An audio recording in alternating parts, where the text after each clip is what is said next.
Good morning class. Today's topic is implementation process. Means MIS से related जो भी implementation का प्रोसेस है वो किस तरह से शुरू होता है और इसके प्रोसेसिंग में मेन किन चीज़ों को हमको ध्यान में रखना पड़ता है। मेन हमारा क्या होता है, जैसे हमने शुरू से पढ़ के आया है, इसमें क्या होता है, इनपुट होता है, प्रोसेसिंग होता है और उसके थ्रू हमको क्या मिलता है, आउटपुट मिलता है। तो MIS के लिए प्रॉपर हम क्या करते हैं, डेटा कलेक्शन करते हैं, फिर उसका प्रोसेसिंग कराते हैं और फिर एज अ रिज़ल्ट हमें आउटपुट वो क्या होता है, मिलना शुरू होता है। लेकिन इसके इम्प्लीमेंटेशन के भी अलग अलग वेरियस स्टेप्स हैं। तो जो हम यहाँ पे क्या कर रहे हैं, फॉलो कर रहे हैं। मीन्स इम्प्लीमेंटेशन अचानक से हम नहीं करते, पर्टिकुलर कुछ प्रोसेस होते हैं जिनको हम स्टेप बाय स्टेप क्या करते हैं, फॉलो करते हैं। तो सबसे पहला स्टेप है प्लानिंग द इम्प्लीमेंटेशन। हमने पहले प्लानिंग कर ली, सारी चीज़ें डिसाइड कर ली, बजट डिसाइड कर लिया, सब कुछ कर लिया, लेकिन फिर से एक बार हम क्या करते हैं, प्लानिंग करते हैं इम्प्लीमेंटेशन की। और जो प्लानिंग पहले हमने की है उस प्लानिंग के अकॉर्डिंग अभी की सिचुएशन, अभी की टाइम में एग्जैक्ट वो सही बैठेगा या नहीं बैठेगा, इन सारी चीज़ों का हम क्या करते हैं, एनालिसिस करते हैं। कॉस्ट का एस्टिमेट जितना होगा, जो भी होगा उसका एनालिसिस करते हैं। अलग अलग चार्ट, अलग अलग नेटवर्क डिज़ाइन, डायग्राम, ये सारी चीज़ें हम क्या करते हैं, पर्टिकुलर जो भी इम्प्लीमेंटेशन के लिए प्रोजेक्ट है उससे रिलेटेड जो भी कंडीशन हमको फॉलो करनी है उससे रिलेटेड सारी प्लानिंग हम क्या करते हैं, करना शुरू करते हैं। फॉर एग्ज़ाम्पल जैसे यहाँ आपको शेड्यूल दिया हुआ है, कुछ शेड्यूल हैं जो अभी बचे हुए हैं और कुछ क्या हैं, कंप्लीट हैं।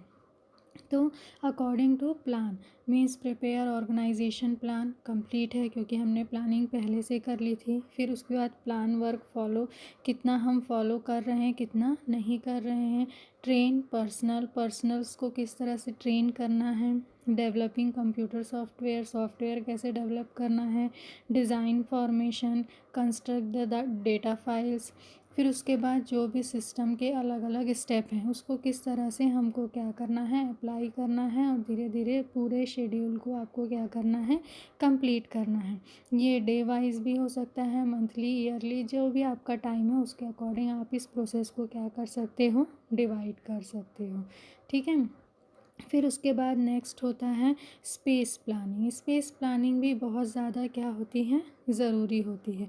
मीन्स जितना हमारे पास स्पेस है उसी में हमको ये सारी चीज़ें क्या करनी है, एडजस्ट करनी है और इस तरह से एडजस्ट करनी है कि वो सभी के लिए क्या हो, सफिशिएंट हो, सिस्टमेटिक हो और कहीं पे किसी तरह की कोई प्रॉब्लम क्रिएशन ना हो। फॉर एग्ज़ाम्पल ऑफिस हो या कंप्यूटर रूम हो या लाइब्रेरी हो, हर चीज़ हमको क्या करना पड़ता है, सिस्टमेटिक अरेंजमेंट करना पड़ता है जिससे कि सभी को क्लियर हो कि पर्टिकुलर किस सिस्टम पे उनको बैठना है, कौन सा उनका रूम है या पर्टिकुलर कौन से शेल में कौन सी बुक रखी है। हर एक चीज़ की जानकारी इस तरह से सेटअप करना कि हर एक चीज़ क्या हो, क्लियर हो।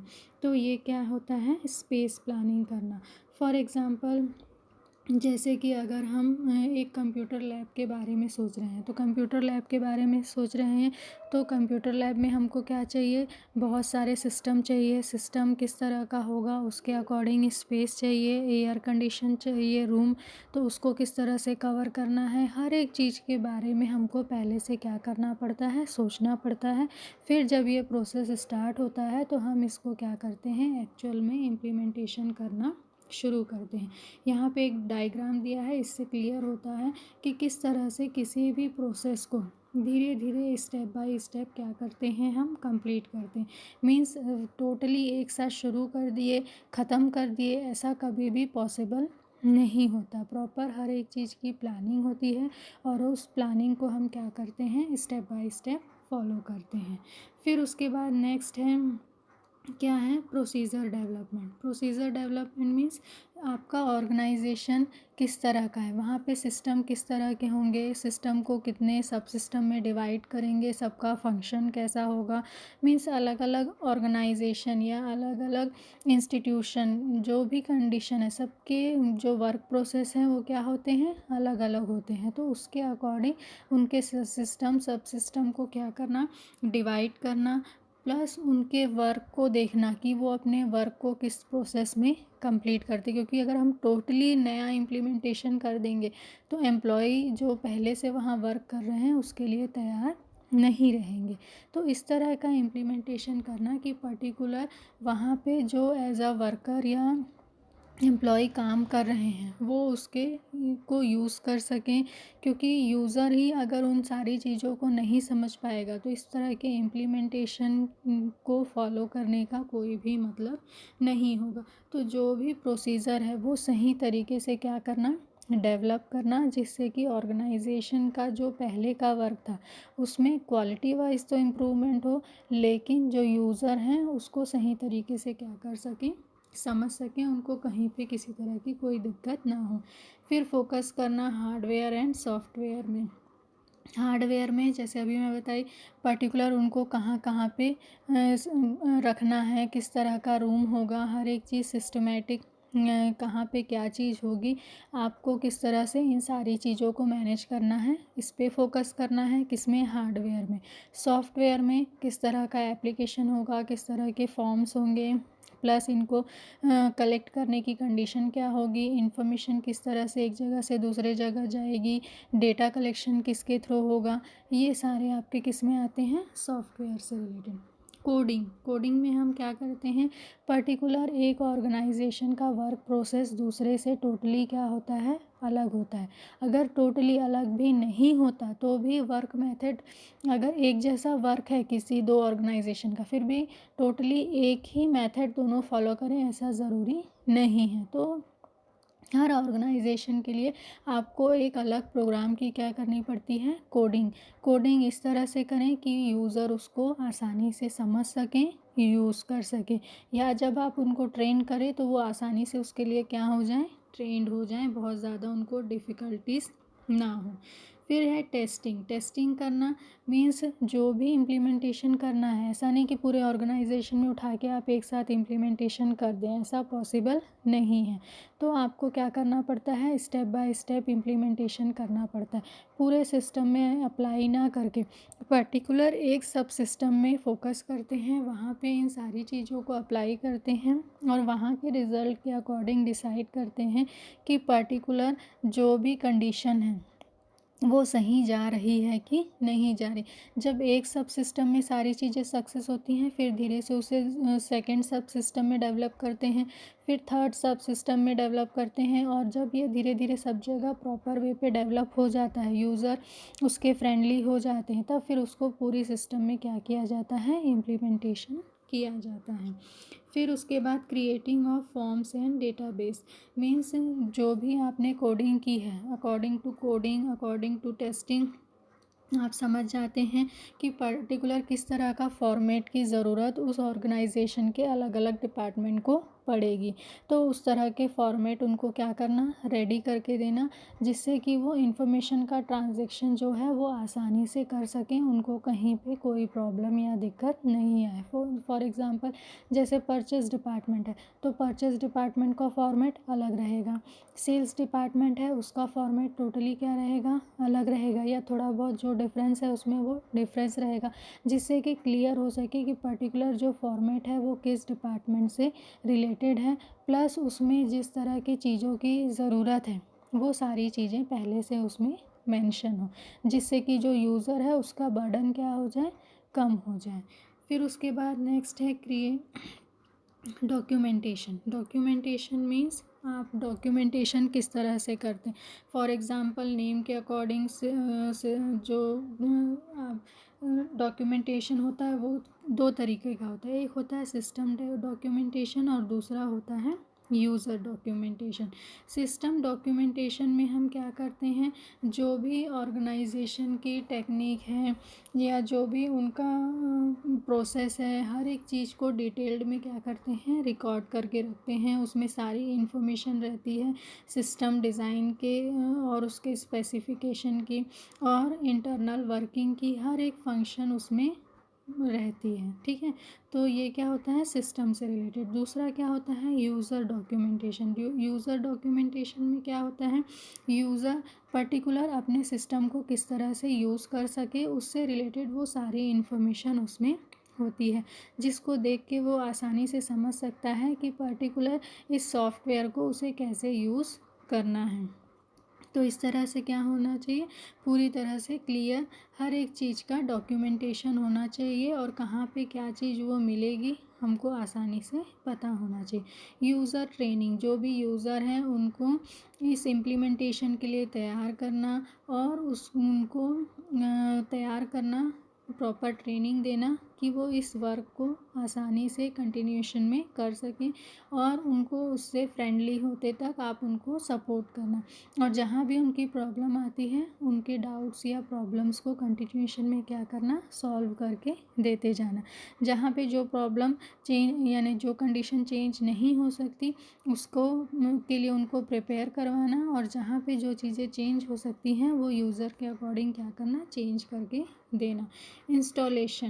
इंस्टॉलेशन मीन्स जो ओल्ड सिस्टम था उसको टोटली हटाना और उसकी जगह न्यू सिस्टम का क्या करना, इम्प्लीमेंटेशन करना। तो ये भी प्रॉपर एक क्या होता है, प्रोसेस होता है। जैसे मैंने कहा अचानक से इंस्टॉलेशन नहीं करते हैं, प्रॉपर ओल्ड और जो न्यू है उसको चलने देते हैं और जब न्यू सक्सेस होने लगता है तब फिर धीरे से ओल्ड को क्या करते हैं, रिप्लेस करते हैं। अब इसमें भी इंस्टॉलेशन की दो कंडीशन होती है, फॉर न्यू ऑर्गेनाइजेशन और एग्जिस्टिंग ऑर्गेनाइजेशन। न्यू ऑर्गेनाइजेशन में तो सारी चीज़ें नहीं रहती तो आपको इम्प्लीमेंटेशन से पहले बहुत ज़्यादा सोचने की ज़रूरत नहीं पड़ती। लेकिन जब एग्जिस्टिंग ऑर्गेनाइजेशन है तो वहाँ पे जब आप इम्प्लीमेंटेशन करते हैं तो आपके पास अलग अलग कंडीशन होती है और आप उसके थ्रू डिसाइड करते हैं कि पर्टिकुलर कौन सी कंडीशन आपको फॉलो करनी है। यहाँ पे टोटल 4 कंडीशन दी गई है। पहला है डायरेक्ट अप्रोच। डायरेक्ट अप्रोच में हम क्या करते हैं, टोटली डायरेक्ट हम इम्प्लीमेंटेशन कर देते हैं और पुराने ओल्ड को टोटली एक बार में क्या कर देते हैं, हटा देते हैं। मीन्स टोटली रिप्लेस कर देते हैं, टोटली चेंज कर देते हैं। लेकिन ये हर जगह पॉसिबल नहीं है। ये सिर्फ उन ऑर्गेनाइजेशन में पॉसिबल हो सकता है जो कि क्या होते हैं, सीजनल होते हैं। फॉर एग्ज़ाम्पल आप जो शुगर केन की मिल होते हैं उनका एग्ज़ाम्पल ले सकते हो, ठीक है। तो वहाँ पे अगर आपको टेक्निकल चेंजेस करने हैं तो जब सीज़न ऑफ रहता है आप टोटली जो चेंजेस हैं आसानी से कर सकते हैं और जो जब सीज़न शुरू होगा तो फिर से वहाँ पे आप आसानी से काम शुरू कर सकते हैं और उससे पहले वर्कर और सारे लोगों को आसानी से आप उस वर्क के लिए ट्रेन कर सकते हैं। तो उस कंडीशन में हम क्या करते हैं, टोटल फर्स्ट कंडीशन को फॉलो करते हैं। इसे हम कहते हैं डायरेक्ट अप्रोच। मीन्स जो भी सारी पुरानी चीज़ें हैं उसको कट ऑफ कर देते हैं और टोटली नए सिस्टम को अप्लाई कर देते हैं।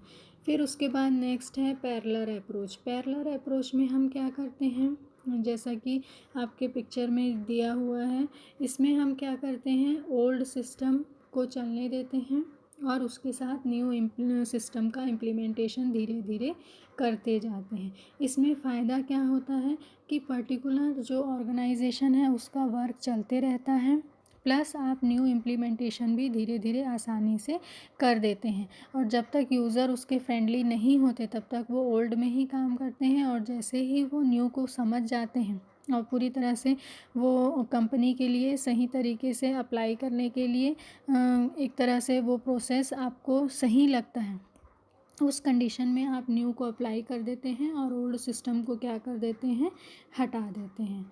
फिर उसके बाद नेक्स्ट है मॉड्यूलर अप्रोच। मॉड्यूलर में ओल्ड सिस्टम फिर new system. Old system means यहाँ पे अलग अलग जैसे ब्रांचेस हैं तो पहले ओल्ड क्या करते हैं, कुछ एक में अप्लाई करते हैं, हर जगह अप्लाई नहीं करते, या फिर पर्टिकुलर मान लो एक ही डिपार्टमेंट में भी अप्लाई कर रहे हैं तो पूरे में एक जैसे अप्लाई नहीं करते। फॉर एग्ज़ाम्पल जैसे आप स्टोर ले लो, स्टोर में बहुत सारे सामान हैं, ठीक है, तो उसमें से 3-4 ऐसे मेन जो आपके सामान है वो आप क्या करते हो, उठा लेते हो और उसकी एंट्री किस में शुरू कर देते हो, न्यू की, और बाकी की आप किस में करते रहते हो, ओल्ड में ही करते रहते हो, ठीक है। अब न्यू में जब देखते हो कि सारी चीज़ें सिस्टमेटिक होती है, बिल कंटिन्यूएशन में बन रहा है, दूसरे डिपार्टमेंट भी उसे आसानी से क्लियर कर रहे हैं, कहीं पे कोई प्रॉब्लम नहीं आ रही है, तब आप क्या करोगे, स्टोर के जितने सामान है उसमें ये क्या कर दोगे, टोटली अप्लाई कर दोगे।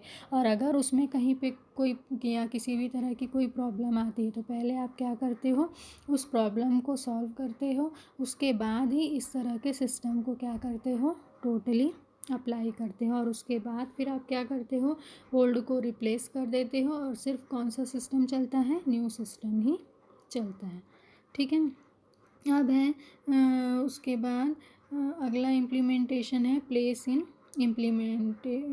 फ्रेस इन इम्प्लीमेंटेशन। फ्रेस मीन्स अलग अलग फ्रेस में इम्प्लीमेंटेशन करना। इसको हम क्या बोलते हैं, अलग अलग फ्रेस मीन्स जहाँ पे जो इम्प्लीमेंटेशन सक्सेस हो जाता है वहाँ पे उसको सक्सेस करना और पुराने को क्या कर देना, हटा देना। ठीक है। मान लो फंक्शन है, फंक्शन को ओल्ड तरीके से भी अप्लाई करते हैं, न्यू प्रोसेस में भी अप्लाई करते हैं, और पूरा सिस्टम जो है वो ओल्ड के अकॉर्डिंग भी काम करते रहता है और न्यू को भी अप्लाई करते रहते हैं। फिर उसके बाद धीरे धीरे ओल्ड को हटाते हैं और उसकी जगह न्यू को क्या करते हैं, रिप्लेस करते हैं। ये क्या है, अलग अलग फ्रेसेस हैं। अब ये अलग अलग फ्रेसेस हम अप्लाई क्यों करते हैं, या अलग अलग ये कंडीशन जो है, प्रोसेस है इम्प्लीमेंटेशन का, अप्लाई क्यों करते हैं, इसका मेन रीज़न होता है कि जो आपके एम्प्लॉय और जो वर्कर हैं वो किसी भी तरह के चेंज को तुरंत एक्सेप्ट नहीं करते। उसके लिए आपको क्या करना पड़ता है, टोटली उनको इससे रिलेटेड मोटिवेट करना पड़ता है, अवेयर कराना पड़ता है, प्लस उनको सेटिस्फेक्शन देना पड़ता है कि उनका जॉब किसी भी कंडीशन में जाएगा नहीं। तो जब वो मेंटली पूरी तरह से प्रिपेयर हो जाते हैं फिर इस तरह का इम्प्लीमेंटेशन होता है, तो वो इम्प्लीमेंटेशन कैसा होता है, सक्सेस होता है। उसकी जगह आप अचानक इम्प्लीमेंटेशन करते हैं, किसी को कुछ समझ नहीं आता और वो वर्क सही तरीके से नहीं कर पाते, तो ये इम्प्लीमेंटेशन सिर्फ आपके टाइम का भी वैल्यू कम करता है, प्लस आपके पैसे की भी ये क्या करता है, बर्बादी करता है। अब यहाँ पे पूरा बताया है ऑर्गेनाइजेशनल चेंजेस किस तरह से होते हैं और इसका उस पर क्या क्या इफ़ेक्ट होता है। सबसे पहले तो ऑर्गेनाइजेशन का स्ट्रक्चर इससे इफ़ेक्ट होता है, मींस कंट्रोल सिस्टम चेंज हो जाता है, कम्युनिकेशन सिस्टम चेंज हो जाता है, हर एक चीज़ क्या हो जाती है, चेंज हो जाता है। जो पहले बड़ी बड़ी टेक्निक थी, बहुत जगह घेरती थी, वो सारी चीज़ें कई बार छोटी हो जाती हैं। ठीक है। या फिर जो आपका कम्युनिकेशन गैप था वो कम हो जाता है। तो बहुत सारी ऐसे चेंजेस इसमें आता है। दूसरा ये क्या करता है, सेंट्रलाइजेशन की कंडीशन को इंक्रीज़ करता है, मीन्स जो भी कम्युनिकेशन लेवल रहता है वो इतना स्ट्रॉन्ग रहता है कि ये सेंट्रलाइजेशन की कंडीशन लाता है। मीन्स जो गैप रहता है कम्युनिकेशन में वो कम हो जाता है, कमांड प्रॉपर वे पे होता है, कंट्रोल प्रॉपर वे पे होता है। तो जो डिसेंट्रलाइजेशन की कंडीशन रहती है वो डिसअपियर होती है और कंट्रोलिंग की कंडीशन ज़्यादा से ज़्यादा सेंट्रलाइजेशन में चेंज होती है। फिर उसके बाद जो जॉब कंटेंट है, जैसे अभी बताई, जो भी एम्प्लॉई रहते हैं वो इसके लिए मेंटली तैयार नहीं रहते, तो उनको मेंटली प्रिपेयर करना, प्रॉपर ट्रेन करना, जिससे कि उनको सेटिस्फेक्शन रहे कि उनकी जॉब में किसी तरह की कोई प्रॉब्लम नहीं होगी अगर वो प्रॉपर इस वर्क में क्या हो जाते हैं, ट्रेंड हो जाते हैं। फिर उसके बाद नेक्स्ट है रिलेशन टू चेंज। रिलेशन भी आपका क्या हो जाता है, जो टोटली चेंज हो जाता है। रिलेशन मीन्स जो आपका इंफॉर्मेशन कंडीशन है वो स्ट्रॉन्ग हो जाता है, तो आपका रिलेशनशिप कैसा हो जाता है, स्ट्रॉन्ग हो जाता है। बॉन्डिंग कैसे हो जाती है, स्ट्रॉन्ग हो जाती है। कंट्रोल कैसा हो जाता है, स्ट्रॉन्ग हो जाता है। मीन्स आपका कम्युनिकेशन लेवल इंक्रीज़ होता है। प्रॉपर जो भी अभी तक जो पहले जिससे सारे रिज़ल्ट 50% थे, वही रिज़ल्ट अब आपको क्या देंगे, 100% देना शुरू करेंगे। फॉर रीज़न उसका क्या है, न्यू इम्प्लीमेंटेशन। हालांकि इसमें टाइम लगता है, प्रॉपर आपको यूज़र को उसके लिए यूज़ करना, सारी चीज़ें सिखानी पड़ती हैं, लेकिन जब ये एक बार फ्लो में आ जाता है तो आपकी जो रिलेशनशिप है वो कैसी होती है, स्ट्रॉन्ग होती जाती है।